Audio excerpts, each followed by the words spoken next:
ॐ सदाशिवसमारम्भाम् शङ्कराचार्यमध्यमाम् शङ्कराचार्यमध्यमाम् अस्मदाचार्यपर्यन्तां अस्मदाचार्यपर्यन्ताम् वन्दे वन्दे गुरुपरम्पराम्। गुरुपरम्पराम् ॐ सहना ॐ भवतु सहनाववतु सहनौ सहनो भुनक्तु भुनक्तु वीर्यं सह सह कर्वावहै वीर्यं वीर्यङ्करवावहै करवावहै तेजस्विनावधीतमस्तु मा तेजस्विनावधीतमस्तु मा विद्विषावहै विद्विषावहै। ॐ शान्ति ॐ शान्ति शान्ति शान्ति शान्तिः। शान्तिः। ॐ तत्सत्। ॐ नमः शिवाय। Good morning. ॐ नमः शिवाय। ॐ नमः शिवाय। Okay. So, as we Om, had thank discussed in the earlier sessions, today we are starting a new Upanishad called Kaivalya Upanishad.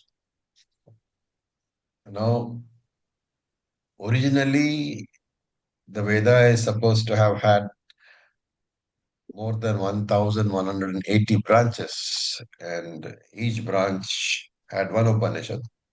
So, therefore, the original number of Upanishads was 1180 or more. Over the period of time, many of them have disappeared, and now, if you look at the publications of Gita Press, you will find barely a few hundreds available. And out of these available Upanishads, there are 10 Upanishads which are very well known, and they are called the major Upanishads because Shankaracharya has given his commentary, his bhashyams. There is no difference between the content of the Upanishads. So, major and minor are only nomenclatures. Basically, they are called major because Shankaracharya's commentary is available. So, there is a small verse which we should all know. Makes it easy for us to remember the 10 Upanishads.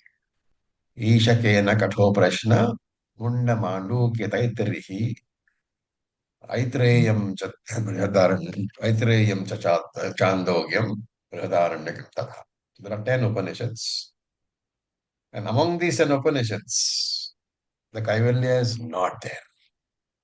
Right? Kaivalya is not a Upanishad commented upon by Shankaracharya. And this Kaivalya Upanishad belongs to the Atharvana Veda. Right? And as I said, Shankara has not commented on them, on this Upanishad, but it's a very, very beautiful little Upanishad. And that is why we are including it in our study. So, with this background, we'll go to the Shanti Patha. Let us chant Om Bhadram Karane Vishunuyama Devaha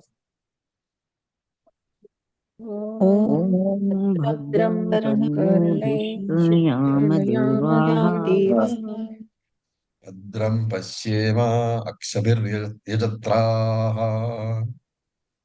भद्रं पश्येमाक्षभिर्यजत्राः पश्येमाक्षभिर्यजत्राः Stirangai Stushtuagam Sastunubihi स्थिरैरङ्गैः Range तुष्टुवागं Tuvagam सस्तनुभिः तनूभिः Tanubihi Vyasema Devahitam Yadayuhu व्यशेम व्यशेम Shema Devahitam देवहितं Yadayuhu यदायुः Swasti na Indro Vriddhashravah स्वस्ति न स्वस्ति न इन्द्रो इन्द्रो वृद्धश्रवाः Vrishtashravaः Swasti na Pusha Visvavedah स्वस्ति न स्वस्ति न पूषा Swastina पूषा Pusha Vishwavedaः विश्ववेदाः Swasti Nastarkshyo Arishthanemihi स्वस्ति स्वस्ति न Swastina तार्क्ष्यो Taraksho Arishtanemihi अरिष्टनेमिः Swasti na Brahaspatirdadhatu स्वस्ति नो स्वस्ति नो Swastina बृहस्पतिर्दधातु बृहस्पतिर्दधातु Bhadradhatu Om Shanti Shanti Shanti ॐ Om शान्ति ॐ Shanti शान्ति Shanti शान्तिः शान्ति Shanti शान्तिः। So O Devaha, let's look at the meanings first. O Devaha, O gods. Shrunuyama Bhadram. May we hear Shrunuyama Bhadram, auspicious things. Karanevihi, through our ears. And Yajatraha, again, Yajatraha is those who are worshipped, the gods. Paschyama, may we see. Bhadram Akshibihi, auspicious things with our eyes. Tashtuvagum Tanubihi, Tashtuvagam Saha, glorifying you, Tanubihi, through the Vedas. Sthirai Angaihi Vyashemaha. May we enjoy Sthiram Angai, healthy limbs, that my hands and legs will all be healthy. And Yat Ahu Devahitam Vyashemaha. May I have the full life, Ahu, Yat Devahitam, which has been allocated by the lords according to my prarabdha. And Indraha Vriddhashravaha, may that great Indra of great fame, Dadhatu Naswastihi, bless me with auspiciousness.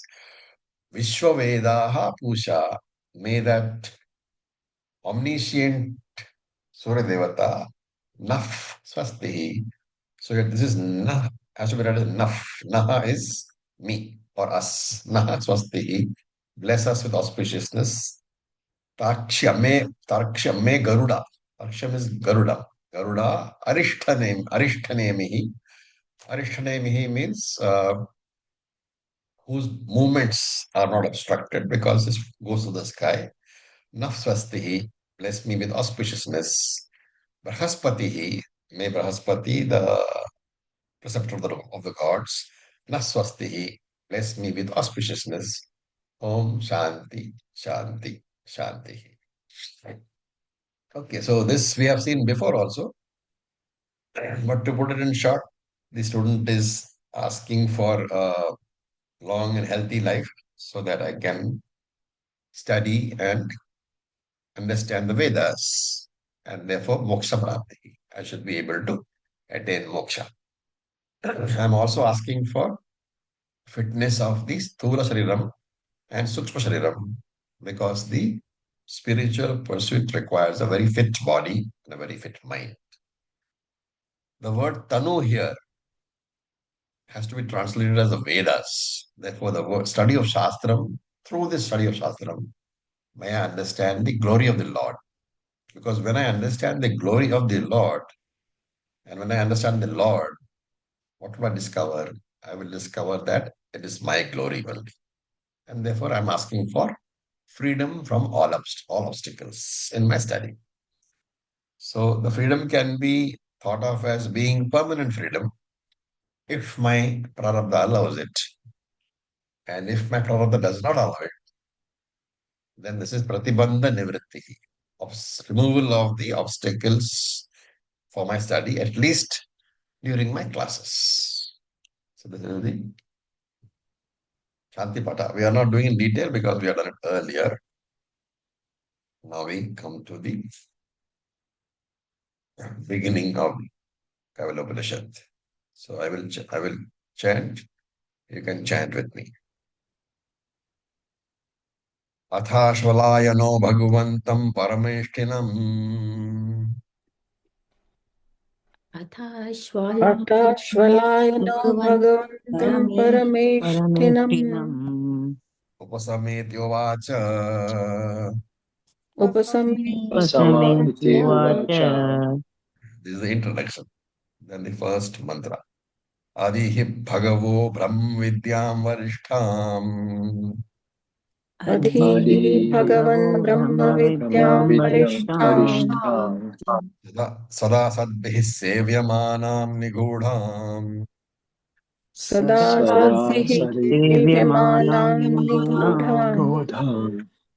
Yaya Chirat Sarva Papam Vyapohya यया चिरात् Yaya सर्वं chira पापं sarvapapam व्यपोह्य सर्वपापव्यपोह्य vyapohya. Parat Param Purusham Yati Vidvan परात् परं परात्परं Parat पुरुषं पुरुषं param याति याति purusham yati विद्वान् विद्वान् vidyam. So the introductory line is standard in almost every scripture. It introduces the teacher and the student. So atha. So you have to break it up properly. Atha Ashvalayanaha Upasametya Bhagvantam Parameshtanam and Uvacha. This is the breakup. Atha. Atha means thereafter. Thereafter means whereafter. You're all advanced students. You should now be able to answer the question. After necessary adhikari criteria, chitta After shuddhi. getting Chitta Shuddhi, after getting Sadhana Chatushtaya Sampatti. Right? So how do you get that? By practice of Karma Yoga and Upasana Yoga. So after doing that, Upasametya, who did Upasametya means approached. Who approached? Ashvalayanaha. Atha Ashvalayanaha Upasametya. Therefore, Ashvalayana, who is a rishi. So Ashvalayana rishi, he Upasametya, he approached his guru. And who was the guru? Bhagwantam Parameshtanam. Which is Lord Brahmaji. He approached. And then, you have to put together all your previous knowledge, approached in the proper vidhi, that vidhi pratipatena, all that he did, right? Carrying that Samit in his hand, that Samit twig in his hand, that all you have to add. That all this indicates that he has humility. And Uvacha. Uvacha is again very important. He asked. Why? Because we have seen in Bhagavad Gita also, we have seen in other Upanishad also, that you have to ask for the knowledge. And in Gita, you saw that until Arjuna asked, Krishna was only a person who was a friend. He was not giving him any knowledge at all. So, the basic message of the scripture is that when you teach only to somebody who is interested and he asks you. That's why they're asking. Okay. Then we go to the. So, what have we? Yeah, who's the teacher? It is Lord Brahmaji, Vantam Paramesanam, and Ashvalayana Rishi is the student. So, Uvacha, what does he say? So, Adhihi Bhagavo Brahma Vidyam Varishtham Sada Sadbihi Sevyamanam Niguna. So, Hey Bhagavaha, O Lord, Adhihi. Adhihi means teach me what Varishtham. Varishtham is the highest, the most superior. Nigudam, the most secret. Brahma Vidya, knowledge of Brahman. And Sada Sevyamanam, which is constantly being uh, pursued by Sadbihi, by all the noble people. And why do they pursue it? Yaya, by that knowledge, Vidwan Vyapohya Sarva Papa. The wise man who gets the knowledge, he destroys all the evils, all the papams. Where Achirat, before long, in a short period, he destroys all the papams. And what is the uh, phalam of that destruction? Purusham Yati. He attains Purusham. Brahman he attains Paramparat, which is beyond Maya. So there is a word meanings only. And of course, these are the words of Ashwalayana Rishi addressing Lord Brahmaji. So Brahma Vidya, Adhihi. The word Adhihi is important. And while we take it as teaching, when we say that, okay, he asked Lord Brahmaji to teach him, strictly speaking, grammatically speaking, Adhihi means to remember loudly, orally. Right? So it's a very important word over here. He is saying that, oh Lord, if you translate very strictly, Ashwalana Rishi is saying, Brahmaji, oh Lord, please remember loudly what has been taught to you. Right? So what is he saying? Please remember the words that you heard from your guru. A very important idea. What is the idea conveyed over here?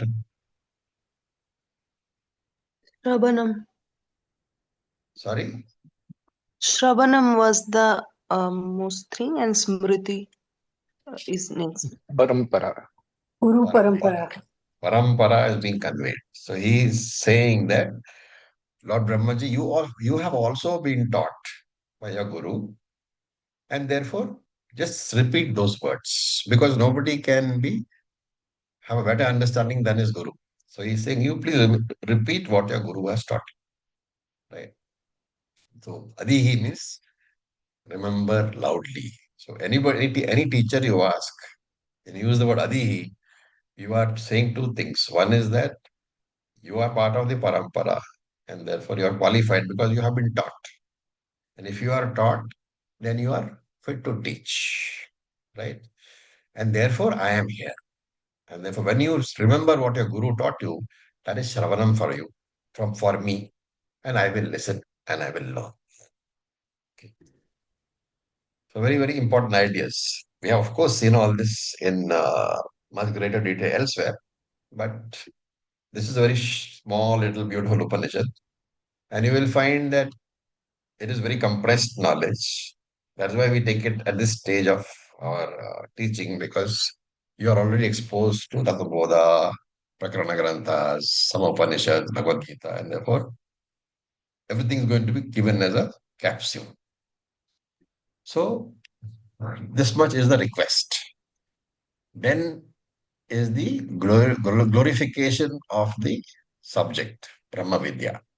So there are the words Varishtham. Varishtham is derived from the root Vraha. Vraha is to choose, right? And the superlative degree of Vraha is Varaha. So Varaha, Varishtham, right? In fact, from the word Vraha, the Hindi word Vara comes. What is Vara? The groom. Husband. Husband, right? And so Varaha means to choose as one of the objectives of your life. And therefore, when a girl chooses a man as the goal of her life, not goal of her life, you can't say, as her life partner, that's Varaha, because he is chosen, right? So superlative degree of Varaha is Varishtham, the greatest things which you can choose, the greatest wisdom which you can have. So what is the most superlative choice? That is Varishtham, and that is Brahma Vidya. Then Sadbihi Sevyamanaha. Sadbihi means Satpurushaha, mature people, ones who have got sadhana chatushtayam. And Sevyamanaha, they constantly seek. Sada Sevyamanaha, they constantly seek this wisdom. This is the only goal of their life, primary goal of their life. They may do very many other things, but the primary goal of their life is this particular knowledge, Brahma Vidya. And why is it important? Nigudam.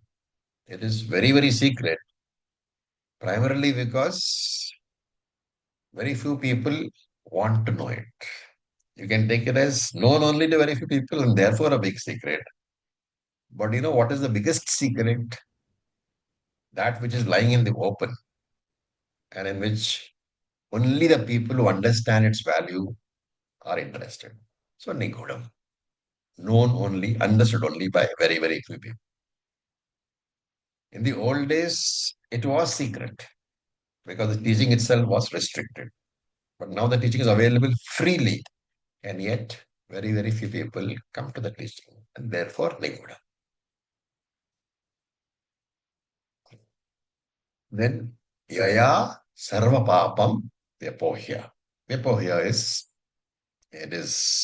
destruction.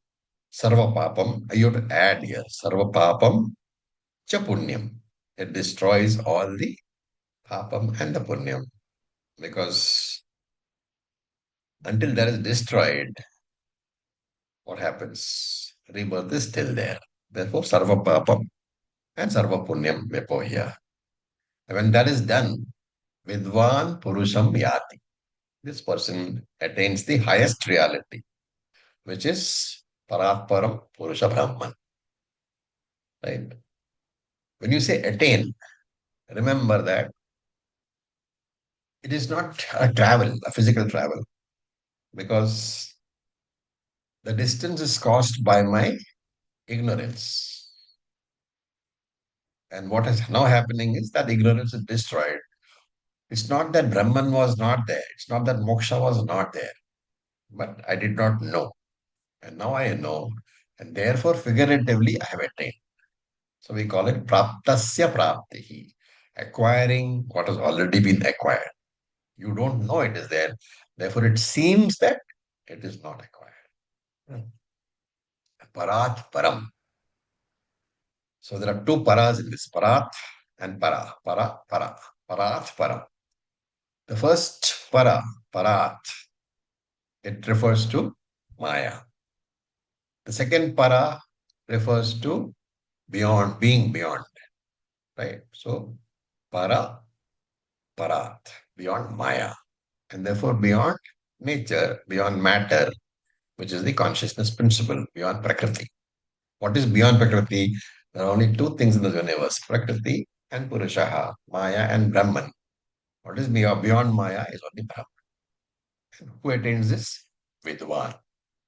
And so this Ashwalana Rishi is saying, oh Guruji, such a very, glorified Brahma Vidya, please give me. This is the request, mantra number 1. Now we will look at Who would be the Yeah. guru of Brahmaji? Ishvara.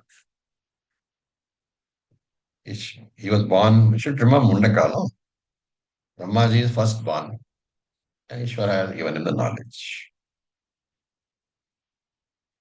Okay. Now we go to mantra number 2.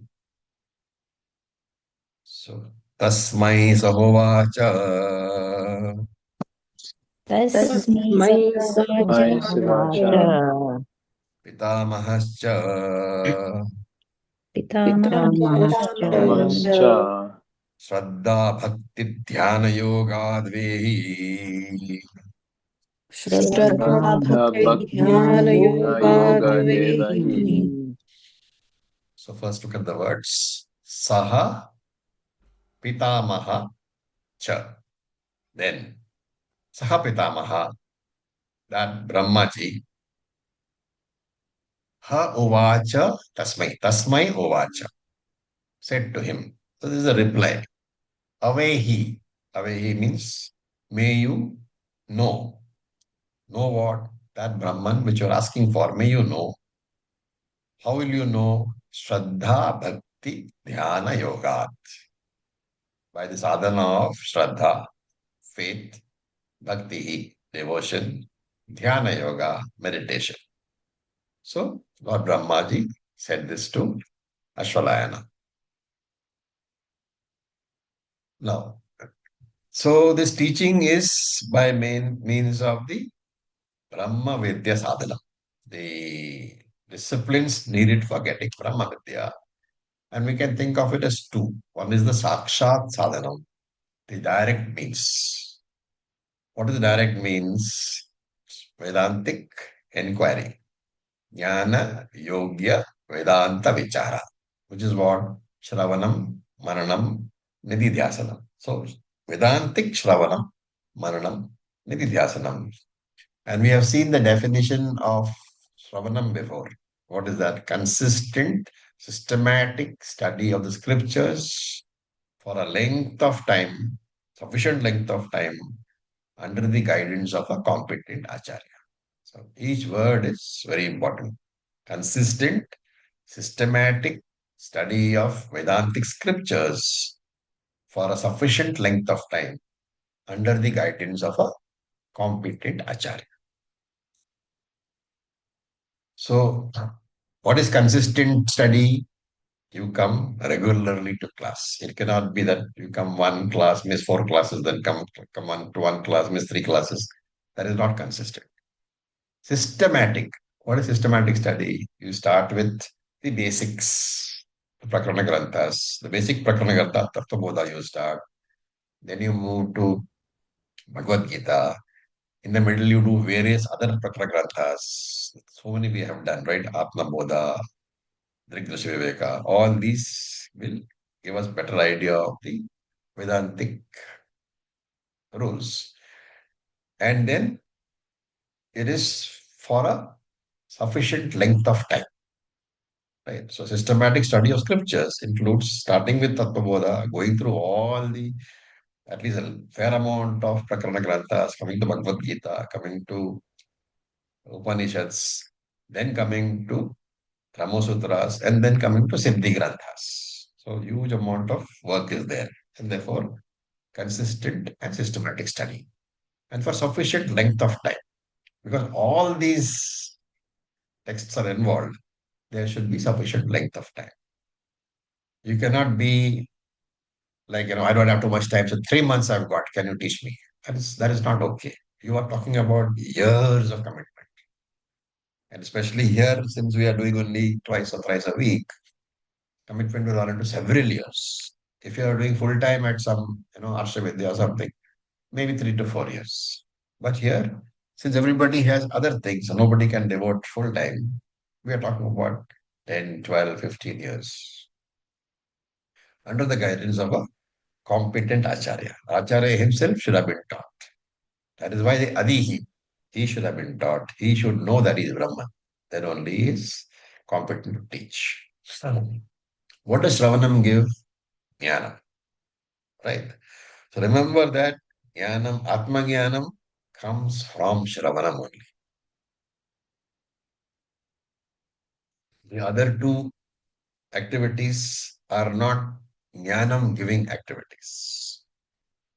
Maranam is an activity, an intellectual exercise for removing doubts. What do the doubts do? They obstruct my conviction that I am Brahman. And therefore, Shravanam tells me that you are Brahman. After Shravanam is over, the knowledge is there, Atmagyanam is there. It may be riddled with doubts. It may be doubtful Atmagyanam. So, Samshaya Sahita Atmagyanam. And a doubtful knowledge is no knowledge which will convince you about anything. Therefore, Maranam exercise is meant for removing the doubts. Once Maranam is done, then you have Samshaya Rahita Atmajnana. Atmajnanam, which is without any doubts. At this point of time, you are a jnani. Complete knowledge is there without any doubts. Right?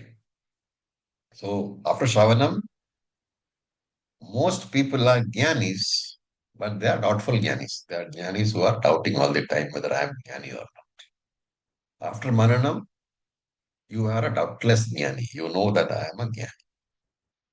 But because of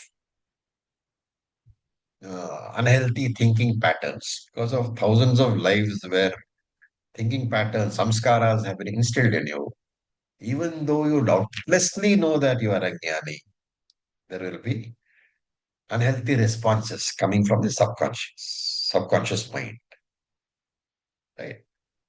So responses coming from the subconscious mind, they disturb the mind, and therefore you are not getting the benefits of the jnana. You have samshaya rahita jnanam, yes. But the benefit of samshaya rahita jnanam is not available because there are many, many unhealthy thinking patterns in your mind. So Nidhi Dhyasanam is meant for removing this. This is Viparyaya. Once Viparyaya Nivritti is there, once the unhealthy thinking patterns are removed or addressed, then Jnana Phalam will be completely available.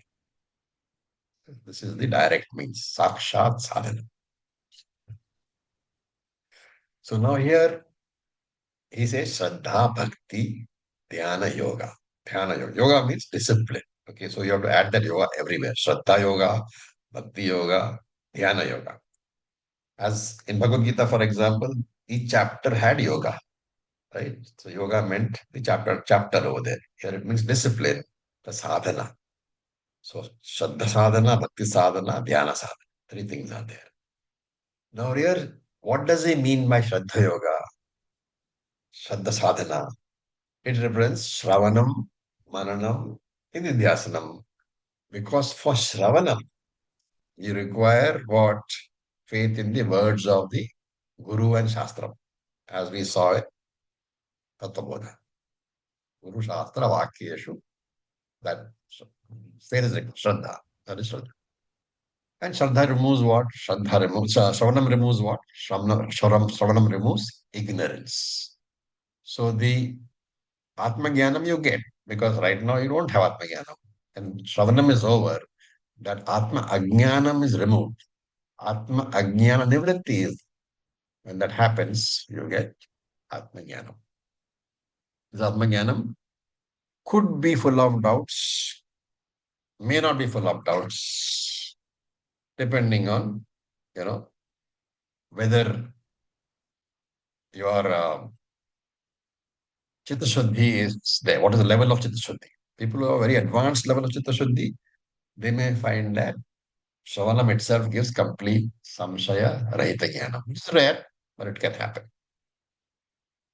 So Shraddha Yoga represents Shravanam because listening to the Guru and imbibing his knowledge, the knowledge which he is giving, it means you should have Shraddha, faith in the words of the Guru, which means you have faith that the Guru is giving you the words of Shastram. And therefore, faith in the words of the Guru and Shastram is what is represented by Shraddha. So Shraddha means Shravana. Then Bhakti Yoga. So contextually, since Shraddha means Shravanam, Bhakti represents Manana.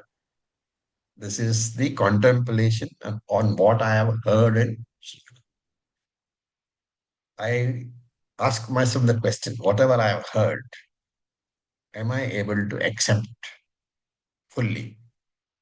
Does my mind accept fully or does it have any doubts? Does it stand in one corner and laugh, saying, oh, Brahman, yeah, Brahman. Is that doubt there or not? So once I have doubts, then I have to think about it. I have to ask my colleagues who are studying with me. I have to ask the teacher. I have to look at more texts, earlier teachings also. So focused thinking, contemplation, reflection on what I have heard until such time as the doubts are gone. So there is bhakti here means mananam. The net result is samshaya nivritti, removal of doubts. And again, contextually, dhyana, which can represent meditation, represents Vedantic meditation. Nididhyasanam only. You have to meditate on the teaching which you now know doubtlessly because it's after mananam. You are now reflecting on the teaching which you know, Atma Jnanam which you know, which is known without any doubts. And therefore, this knowledge should be absorbed by me into my subconscious mind. It should make a change in my emotional habits. Emotional obstacles are removed. That's called vasana nivritti or samskara nivritti. Those habitual thinking patterns which obstruct my enjoyment of jnana phala has to be removed. Okay. So these three together is the primary sadhana. It's called jnana yoga. And through this, Brahmaji says, Avehi. May you know that Brahman. May you get jnana. So this is the sakshat sadhanam, the direct means. What is the indirect means? The supporting means that we will see now. Mantra number 3. Please unmute yourself. न कर्मणा न प्रजया धनेन न कर्मणा न प्रजया न प्रजया धनेन त्यागे नैके अमृतत्वमानुषु त्यागेनैके यज्ञेनैके अमृतत्वमानुषु अमृतत्वमानशुः Parena nakam nihitam guhayam. परेण नाकं निहितं Parinanakam गुहायां Hayam Viprajate yadyatayo vishanti. विभ्राजे Viprajate यतयो विशन्ति Yatayo Vishanti. Who is presenting the supporting means, the sahakari sadhanam. The earlier one was direct means, sakshat sadhanam. This is the supporting means. What does he say? Let's look at the words. Tyagena, through renunciation. Eke anashuhu. Some people, a few seekers, anashuhu, have obtained amritatvam, immortality. Na karmana. So, na karmana, na prajaya, na dhanena, tyagena, ekai, amritatvam, anashuhu. Anashuhu means have attained. So, some people, eke tyagena, few people have attained amritatvam, immortality, through renunciation. Na karmana, not through karma. Na prajaya. Prajaya means not through children, not through progeny. Na dhanena, nor through wealth. Yatayaha. Yatayaha is the committed seeker. Vishanti, he attains. Yad vibhrajate. Vibhrajate is shining. That which shines. Where does it shine? Parena nakam. Beyond the heavens. Nihitam guhayam. But which is there in your heart. The word meaning. Now let us look at what is actually being said. So in this mantra, the sadhana chatushtayam is being presented.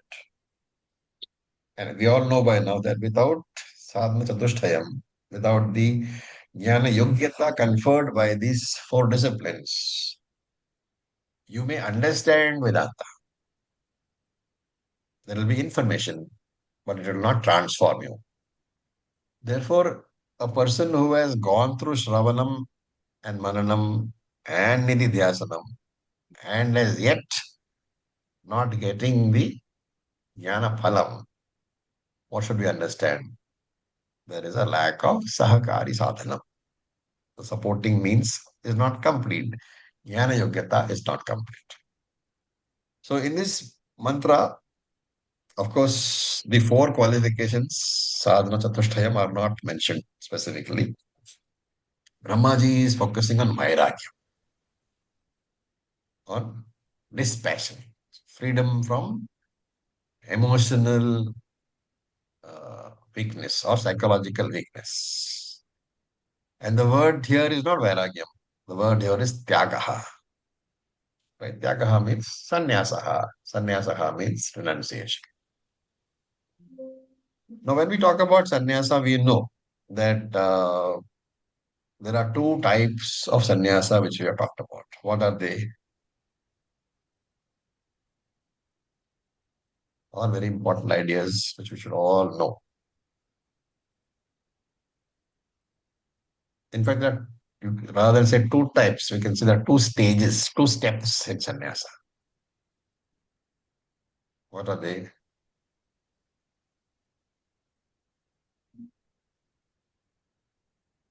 Anybody? Is one Grihastha sannyasa? No. So we have two types of sannyasa which is formally mentioned in many texts. One is called Vividisha sannyasa. Yes, yes. So Vividisha sannyasa is for what?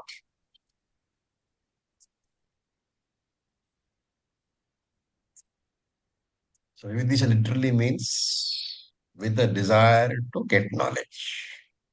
And therefore a person who wants to study Shastram, he can take sannyasa. Right? So a brahmachari who enters the ashram and takes sannyasa while studying, he is called a Vividisha sannyasi. The sannyasa is taken for the purpose of acquiring knowledge. Right? And there is something called Vidvat sannyasa. Vidvat sannyasa means having got the jnana. Right? Having got the jnanam, the person takes sannyasa. For what? For focusing on a life of nididhyasana. Right? Again, whenever we say sannyasa, both Vidvat as well as Vividisha, remember that there are, strictly speaking, of course, according to Shankaracharya and the tradition, sannyasa means you take the formal sannyasa, you put on the saffron robes and renounce the family, renounce the world. But as we have seen in Bhagavad Gita itself, Krishna talks about external sannyasa, that is the ashrama sannyasa, becoming a proper sannyasi wearing the saffron robes. But there is a internal sannyasa also, which is mental renunciation. So this mental renunciation is what? It is the preparedness which I have to lose anything and everything that I have in my life at any point of time. It's a very important idea. Mental renunciation is I have these things. By the grace of the Lord, I'm enjoying these things. Family is there, money is there, house is there, car is there. But am I prepared to lose this in my life at any time?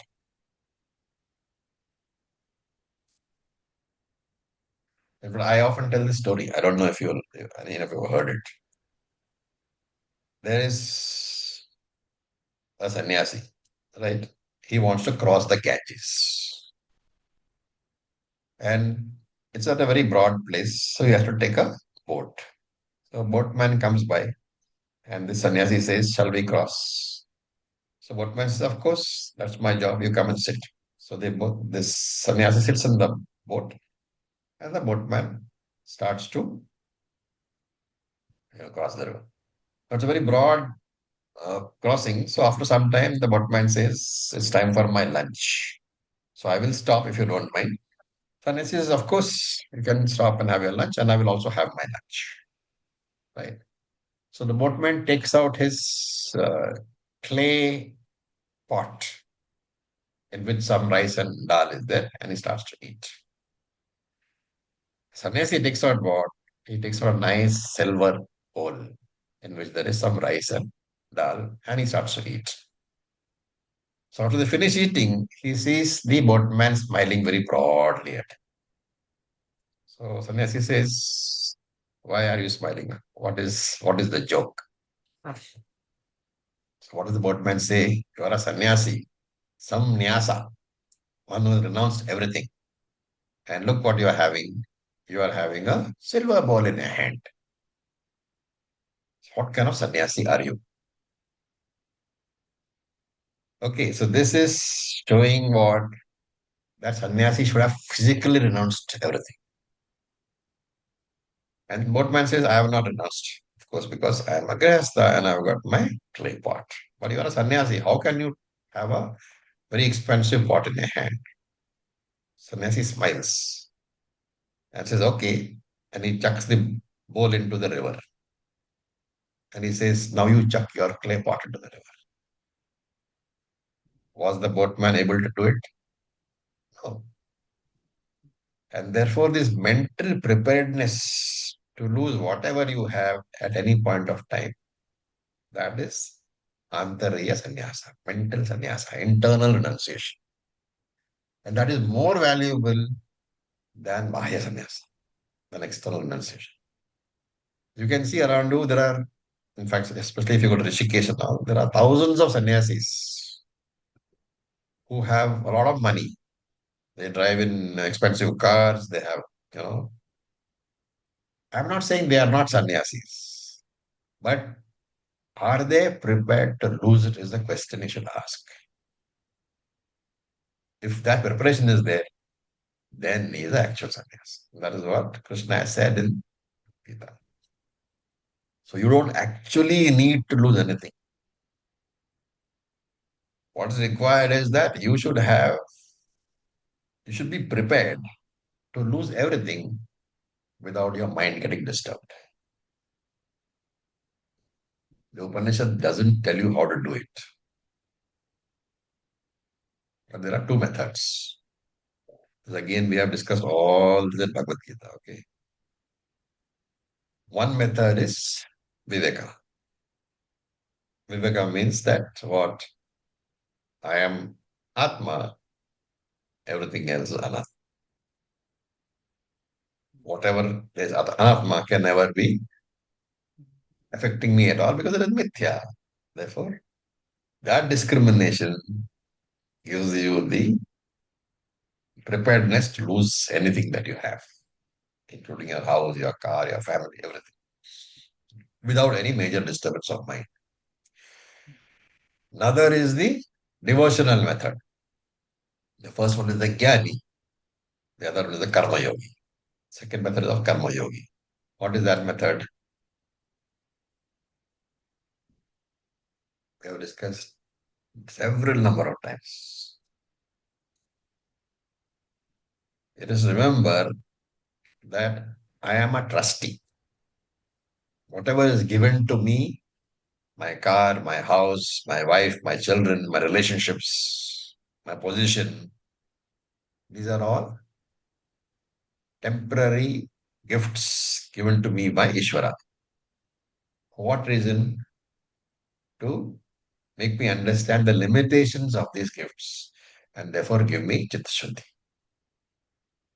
So I think all these relationships belong to me, but ultimately they belong to Ishvara only. And therefore, as I grow, I have to return these possessions, relationships, everything to Ishvara. This is the reduction of mamakara and ahankara. Mamakara means the reduction of the idea that all these belong to me. Ahankara is elimination of the idea that this body, mind belongs to me. And therefore, this is Antariya Sannyasa, internal renunciation. And this is the contributory cause. Without this, there is no liberation. With this attitude of everything belongs to the Lord, or that I am Atma only, whichever way you do it, either as a jnani or either as a karma yogi. When you have this, raga is not there. Wherever there is raga dvesha, jnanam will not function at all. And therefore, vairagya, which is absence of raga dvesha, is absolutely necessary. So if you want moksha, vairagyam is a must. Without vairagyam, jnanam has no use at all. And therefore, Brahmaji says, all other methods will fail. Only vairagyam is essential. Any other method you try, it will fail. So, na karmana na anashuha. Moksha cannot be anashuha, obtained through karma. What is the logic? We all know. Karma cannot produce knowledge. Only knowledge produces moksha. Right? And since karma is finite, any amount of finite karmas you do, the net result cannot be anything but finite. Because all actions are within time and therefore results of actions are also within time. Karma is kala parichedaha. Karma phalam is also kala parichedaha. Anything which begins in time ends in time. We have seen all this in which Upanishad, Mundaka, the second chapter. And therefore, karma, of course, gives Chitta Shuddhi. When he says doesn't give moksha, it means directly cannot give moksha, but it's very useful as a sahakari sadhanam, as a contributory discipline. It's very important because it gives Chitta Shuddhi. Then, na prajaya. Na prajaya means children also cannot give you moksha. And Shankaracharya has said somewhere, not here. Why not here? Because I told you that there is no Shankara Bhashyam for this Upanishad. Shankaracharya said somewhere that if a man has got debts, his children may help him to pay off the debt. If a man is hungry, his children may bring food for him. but they cannot eat forever. He has to do the work of eating by himself. And therefore, similarly, the work for your own moksha, who can do it? Only you. Then nathanena, not through money also. Why? Because money is finite. Then how? Tyagena, only through vairagyam, only through renunciation. So this is the supporting means. And here when you say tyagena, you have to take it as upalakshanam for all the four sadhana chatushtaya. Right? So basically he's talking about tyagena, it's very important. But we have to take it as all the four qualifications have to be there. So if you want to be independent, it needs the weakening and ultimate dropping of all emotional attachments. And therefore, it says AK. A few people have attained moksha by resorting to Tyaga, by doing, by getting Chitta Shuddhi, and then coming to Shravanam, Mananam, and Nidhyasanam. This is what has been said so far. And then Yatayaha Vishanti. Yati literally means sannyasis. A person who has Bahya sannyasa, but we can take it as Antarya sannyasa also. Therefore, we can take it as any person who has got renunciation. External renunciation is not compulsory. It is a choice. It's a lifestyle.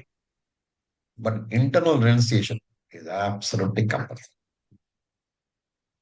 An external sannyasi without internal renunciation will not be able to make any progress. So such yatihi, the one who has got mental renunciation, yat vishanti, they enter into Brahman. They merge with Brahman. They realize that they are not different from Brahman.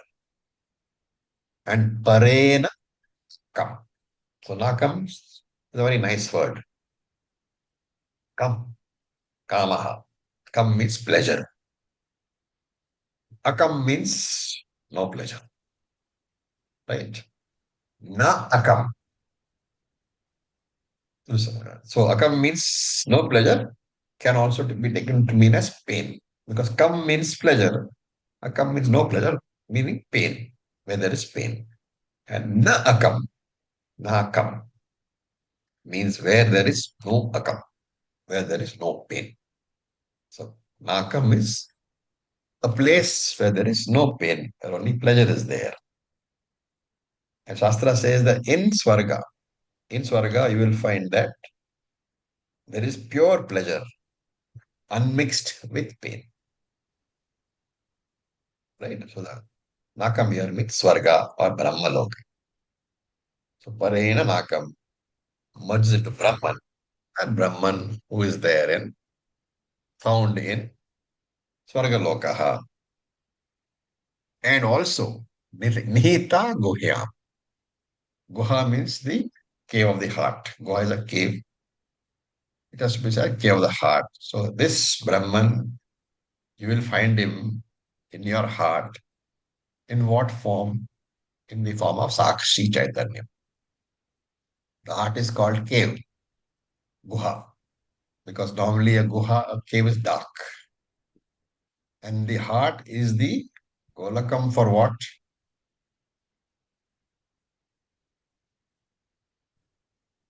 Tattvaboda again. Mind.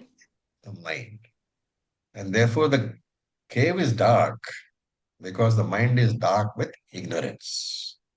And in this dark, ignorant mind, which is available in the heart, Brahman is nihita. He is hidden. Right? But what is this Brahman? Vibrajate. He is the self, he is shining as what? Swayam Prakasha Chaitanya. Self-evident consciousness. Therefore, this is a phalam. The phalam of all this, which means what? Sadhana Chatushtayam plus Jnanam is Brahma Aikyam. oneness with Brahman, understanding that I am Brahman alone, which is what is called moksha. So what Brahmaji is teaching that moksha is available through two means. The sadhana, the sakshat sadhanam, which is jnanam, and the sahakari sadhanam, which is the chitta shuddhi. And phalam is what? Is the aiky. Oneness with Brahman. With this, we'll stop for today. Any questions?